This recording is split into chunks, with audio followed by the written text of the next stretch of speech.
Bonjour, je suis Inès Oumba, belge, j'ai 37 ans. Je suis la maman de 2 garçons, dont mon dernier Oscar est autiste et il a 7 ans. Mais je suis partie en France parce que en France, je sais qu'il y a des possibilités de scolariser un enfant handicap tout en ayant l'occasion d'avoir une institutrice spécialisée qui va se concentrer sur l'enfant en difficulté dans une classe. Donc je suis allée voir cette assistante sociale dans le centre multidisciplinaire où mon enfant était pris en charge pour faire des démarches afin de demander cette institutrice dans le département pour personnes handicapées à Lille. Mais ce dernier, apparemment, il n'avait pas fait son travail. Je l'ai découvert, je crois, 3 à 4 mois plus tard, alors qu'on avait demandé à ce dernier de faire une demande d'urgence, parce qu'il y avait même eu une réunion à l'école avec tout le staff qui s'occupait du bien-être de mon enfant. J'ai appelé à plusieurs fois le département pour personnes handicapées pour savoir où en était la situation, parce que je ne recevais toujours pas de nouvelles, alors qu'il me faut une preuve de réception. Une fois arrivé là-bas, ça bloque. Eux, ils me disent qu'ils n'ont jamais reçu de demande faite au nom de mon enfant. Il n'y a aucune information nous concernant, donc pour moi et l'enfant, il n'y avait rien qui a été fait.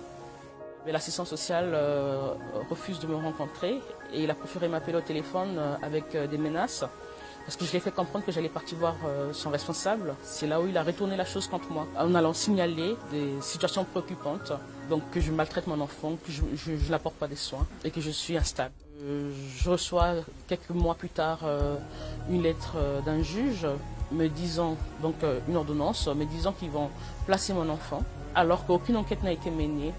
J'ai jamais rencontré aucune assistance sociale chez moi à la maison parce que tout se passait dans la période du confinement. Et donc dans l'ordonnance, il m'accuse de maltraitance, de ne pas porter des soins à mon enfant, instable.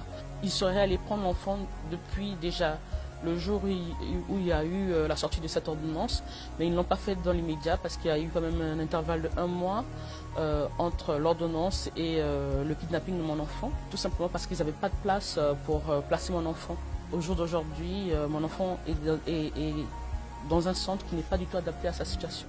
Ce que j'ai compris, c'est que je ne suis pas la seule qui a un enfant arraché par le service de la protection sous l'appui d'un juge en France. Les placements abusifs sont faits surtout parce qu'il y a un profit d'argent derrière. Un enfant sans difficulté peut rapporter jusqu'à 7 000 € par mois et à plus forte raison un enfant handicapé. Aujourd'hui, avec mon avocat, on a demandé le retour, le rapatriement de l'enfant vers la Belgique parce que dorénavant tous les deux nous sommes domiciliés ici, mais le juge refuse de se dessaisir de la situation au profit d'un juge belge.